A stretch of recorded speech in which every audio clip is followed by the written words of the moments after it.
Hey guys, welcome back to Maelstrom Gaming Studios. I'm Craig, and today we're going to go over a comparison for the Tyranid Codex. We're going to touch on all of the big guns in the Tyranid Codex, or at least most of them, and see which one is the best anti-tank or anti-heavy infantry gun. So stay tuned, we're going to break down a mini rundown into all of the contenders in the battle today, or the comparison today. And we'll go over the opponents, their damage, the efficiency, everything you guys need to know when making your list to see which big guns are the best. So if that all sounds good, do click the little like and subscribe button to stay up to date on all of our content here at Maelstrom Gaming Studios. And if you do want to help support the channel, we have a membership option you can join. And if you want, you can buy something from our Etsy shop. So with all that out of the way, let's dive into today's video.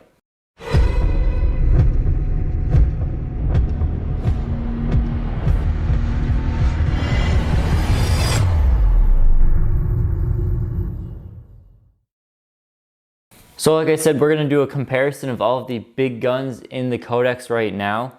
Check the time of when this was being filmed. If you guys are watching this from far in the future, I'm guessing at least one of these options is going to get a points bump. I'm looking at you, Harpy. But for now, we're going to take it as we have it for the point values, and we'll go into it. So this is not going to be a true deep dive on every one of these models to see how to min-max all of them. We're just taking them at face value and seeing which ones do the best against which targets. So let's look at our contenders. So first we have a Carnifex with the heavy venom cannon, and I have paid for enhanced senses because I figured if you're taking Carnifexes, shooting Carnifexes, you'll probably take them in this loadout. So he has a ballistic skill 3+, 3 shots with the heavy venom cannon, 36-inch range, strength 9, AP -3, damage 4, coming in at 120 points. Some pros for him is he's got built-in -1 damage. Because he has 9 wounds, there's no damage bracket to worry about. He also has some decent melee options to go with it. He's not just a gun. And he does have the core keyword, which is great. The only downside really to him is because he's a smaller monster, putting adaptive physiologies on him, probably not going to be worth it unless you're playing maybe like a 1,000-point game. Next up, we have the Exocrine, an absolute menace on the battlefield. He's got ballistic skill 3+, 6+ D3 shots at a 36-inch range, strength 8, AP -4, and damage 3. Some pros for him is that he is an excellent option for adaptive physiologies, being he is a huge tanky beast coming in at 15 wounds, toughness 8, and a 2-up save. He also has something that none of the other guys here have, and that is the Observer Organism strat, which is a unique strat to the Exocrine that grants them the ability to ignore all benefits of cover. So whether that's light cover or dense cover, you can ignore obscuring cover, but yeah, dense and light cover are great. So no cover save bonuses, no modifiers to hit, things like that. It also gives him exploding 6s on 6s to hit in shooting. All that for 1 CP. Now you could pair that up with the Tyranid Prime Synaptic Comparative. Those things do stack, so 6s to hit would be 2 hits on him, which really brings his damage level potential up really high. Some cons for him. He is a heavy support that has no core keyword, meaning no rerolls of any kind for him. Next up, we have the Tyrannofex with the big, nasty rupture cannon. This guy has got ballistic skill 3, pretty common. He's got 3 shots at 48-inch range, strength 14, AP -4, damage D6 +4. So you'll be averaging roughly 7 to 8 damage a shot with this big guy, all the way up to 10, but at least 5, which is very good. Some pros for him, again, adaptive physiologies on a big monster like this guy are a great option. Probably looking at maybe the 4-up invuln save, especially if you're just taking one of these. He's very tanky. If you thought the Exocrine was tanky, this guy is even tankier with, again, toughness 8, 2-up save, but he has 17 wounds, so really taking a long time to bring this one down. Big cons for him.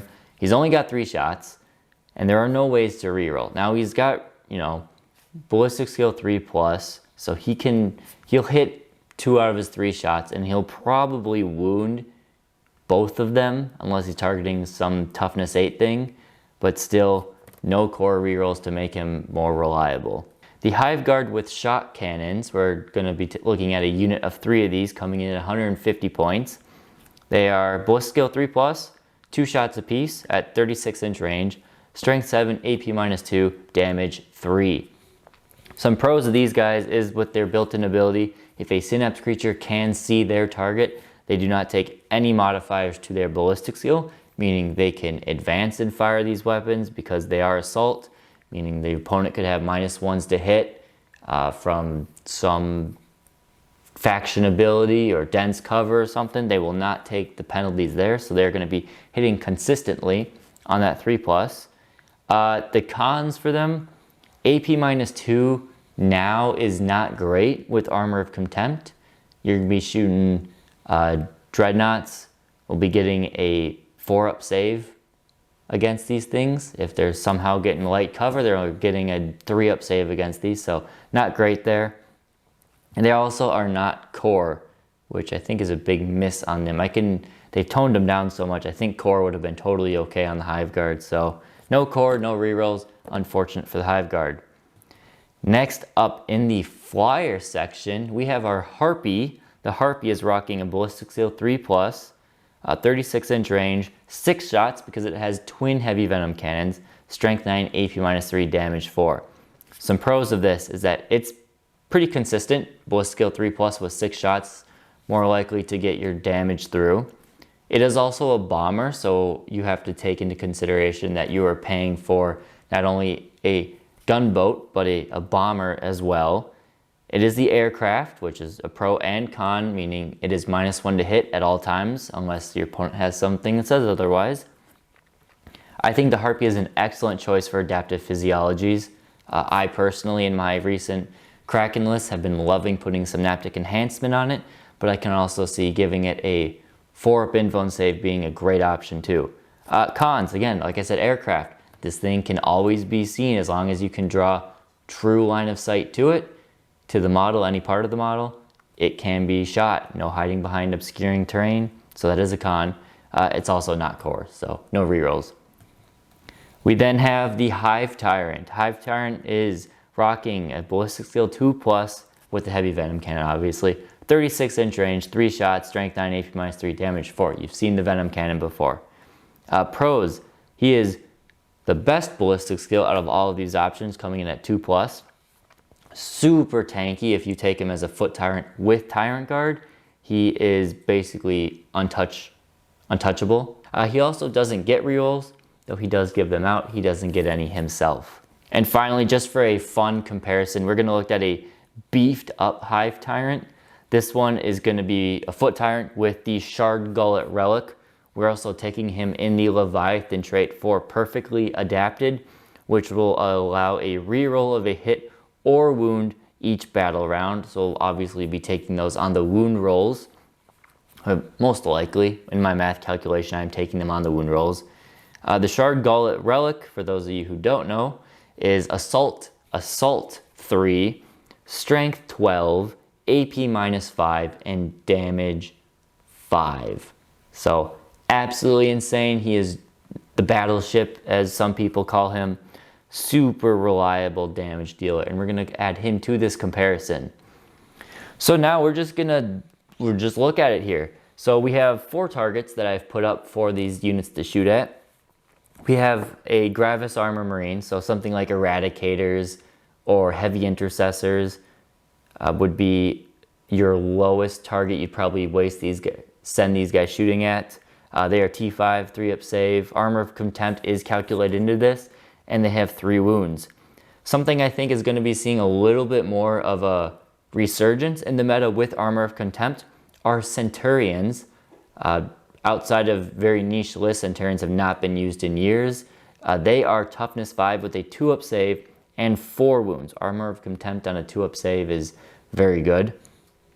We then have a standard layout for a vehicle of all kinds. You know, the Reiner and Pulsar. Toughness 7, 3 wounds. Toughness 7, 3 up save, 10 wounds, and Armor of Contempt. And finally, the big targets you're going up against, we have a Knight, Toughness 8, 3 up save, 5 up invuln save, and 24 wounds on an Imperial or Chaos Knight. So let's start with the Carnifex. One more thing I should point out is that you'll see in the Carnifex I have, on average, they kill one model and is 40 points per wound. So the way I'm doing that is I'm taking the point value of the Carnifex and I am dividing it by how many wounds they deal. So in this case, 3 wounds, he's 120 points. So you're kind of paying 40 points per wound. It's just a way to compare the efficiencies. You'll see it as we go on. So the Carnifex is looking pretty average as he is doing a kill to both the Gravis and the Centurion armor, as well as consistently doing 4 wounds to both the Knights and the standard vehicles. Very good there, average. You'll notice he's not the worst, he's not the best. We then go on to the Exocrine. He excels at this lighter armor stuff. He gets 3 kills on the Gravis Marines. He gets 2 kills on the Centurions. He gets 9 wounds done on the vehicles, but only 6 wounds on the tougher stuff.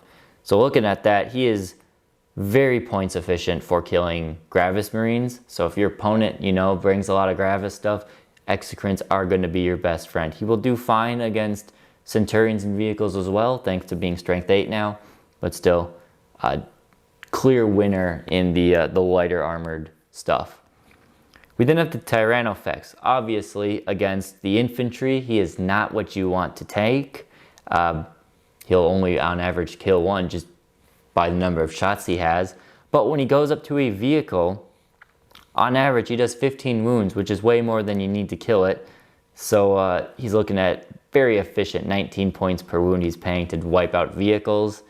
And then for the big stuff, he's still only doing 7 wounds, and that is because of that invuln save. It can still take it. So you're paying about 27 points per wound on the big stuff there. Hive Guard, 1.67 kills, and that's because on 4 pluses to wound, they do a mortal wound in addition. So against these guys, they'll kill 1 and they'll get a few extra mortal wounds chipped in there. The mortal wounds will allow you to kill a Centurion. They'll do a healthy 7 wounds to the vehicle, but a very poor, only 4 wounds to the Imperial Knight. Again, somewhat similar to the Carnifex, where points efficient wise, they look like they're more efficient. At dealing the early damage, late damage, they get out to be a little bit worse. The Harpy now, 2 kills against Gravis, 2 kills against Centurions. They are a very good option, pairing up with the Exocrine as to be the most efficient outside of the last option. 8 wounds against the vehicle, standard vehicle, solid, and then almost best in class, 8 wounds against a Knight just because of sheer volume of damage 4 attacks puts him up there. We'll start with our normal walking Hive Tyrant. He's got just a kill, 4 wounds, and 4 wounds. He is identical pretty much to the Carnifex, but you'll have to take into consideration he is not just a sit back and shoot Carnifex. I mean, he does so much more for your army, being synapse, psychic, combat, serious combat threats. So that's the Tyrant, just if you want to see how well he does comparatively. Then you have the Beef Tyrant, as I have called him here, the Shard Gullet, the battleship, and he just blows the rest of the competition out of the water. 3 kills on Gravis, 3 kills on Centurion, 15 wounds on the Toughness 7, and 10 wounds on a Knight, all from your 1 Relic Boy there. So, clear winner with the Hive Tyrant. Obviously, we have roided him out with the relics and warlord traits and stuff to make him really the most efficient, but I mean, it's obvious that Hive Tyrant is the best anti-tank shooting in the game for us. So some things, just to kind of take an overview of looking at this, you can see I've kind of marked out the green and the reds. If you ignore the Beef Tyrant at the bottom, who's just obviously best in class. It looks like our best options are the Exocrine still for reliable shooting when it comes to anti-tank. The Tyrannofexes do exceptionally well against, I would say, medium vehicles, ones that they can just pop. But then, like many, they will struggle at just volume of damage to the bigger stuff because they only just have the 3 shots. The Harpy is a great one. It's often the best in class against most targets, and it's never at all the worst in class. Finally, I will say the Carnifex. Carnifex is solid. Again, not best in class, not worst in class, but also the cheapest of all of these. So, conclusions and thoughts. Some more, again, just a quicker video here for you guys. I do want to go over what I think about all of these. I would say, so obviously, like I said, the Beef Tyrant, we'll take him out of this. He's obviously the best. The standard Hive Tyrant does look really bad, but like I said, you're paying for so much more than just a gun with the Hive Tyrant. So consider that when you're making your army, that you don't want to just let your Hive Tyrant be a heavy venom cannon sitting in the back, because he will not be very efficient if you're only using him as a heavy venom cannon. The Exocrines are looking really solid. I've played with the Exocrines a couple times and I haven't been a huge fan of them, but I have to take into consideration that all of these guys, they don't get their rerolls, minus the Carnifexes, so they're all just not going to feel as consistent as they could have in the past, having reroll ones in Chronos, which is where you normally would take a lot of these things beforehand. Now we don't get that. So Exocrine looks to be a very solid all-round option, having the best in class against all the vehicles but a knight, and you don't really want to plan your list around killing knights unless you know you're going against knights. Then you would look at some other options, but consider that.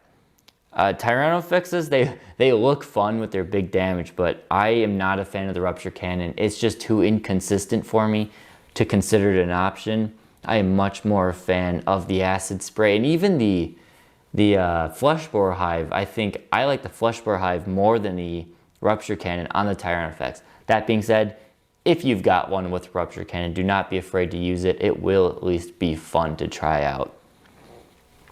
Carnifexes, again, are solid. Do consider that Carnifexes, outside of your Hive Tyrants, have the best close combat potential by far compared to all of these ones. They also have the core keyword, unlike all of these ones, and individually speaking, they are the cheapest compared to all of these. So Carnifexes, I think, are a very solid option when it comes to your anti-tank, because you can, point per point, they're very efficient with that. My general ranking I would have to put for all of these is obviously the Beef Tyrant first, then the Exocrine, then the Carnifexes, and then the Harpy, the Hive Tyrant, Tyrannofex, and then the Hive Guard. And also when I'm going into I'm considering what else they can do. So think the Harpy, a lot of people will probably put the Harpy way above the Exocrine, and for most of those people, it probably is better than Exocrine. Just think of what in your list you need and how you're going to get it done. Do you need just a flying bomber awesome Harpy like this that can be a distraction? Yeah, I think most people will say that, and the Harpy will be a better option for them. Though I think for some lists, the Harpy, just sending the Harpy out and about to get gunned down is maybe not the best option. Tau are still one of our big nasty enemies in the meta, as well as Grey Knights, and both of those armies can deal with a Harpy relatively easily in the shooting phase. So I say caution on the Harpy. I think it's great. I think it's very powerful. It'll probably see a point increase, but they're not the total top dogs that they are. I do like Carnifexes. I wish I had more with heavy venom cannon scything talons, because I think running 3 to 6 of those in some lists could be really obnoxious to deal with for some opponents, especially giving them, OBSEC could be good. Now, Carnifexes only count as one model when you give them OBSEC, but still, one model is better than none in a lot of cases. Hopefully this thing has been helpful. You can kind of understand which units are worth taking, which ones are not. You can kind of see a point for point breakdown of your list and maybe see where you have holes in your list and how you want to plug them with these models. Let me know in the comments if you've played around with any of these, what your thoughts have been. Do some of them seem a lot better than they are? Do some of them seem like they're worse than the stats that I've put out here actually think? And if you do want me to do some sort of comparison like this with other models, maybe it's a melee option or maybe a durability comparison, let me know, put those down in the comments as well, and I will definitely try and come about making those videos for you. So that's all we got for you guys today. Thank you guys for watching, and we'll catch you next time here at Maelstrom Gaming Studios.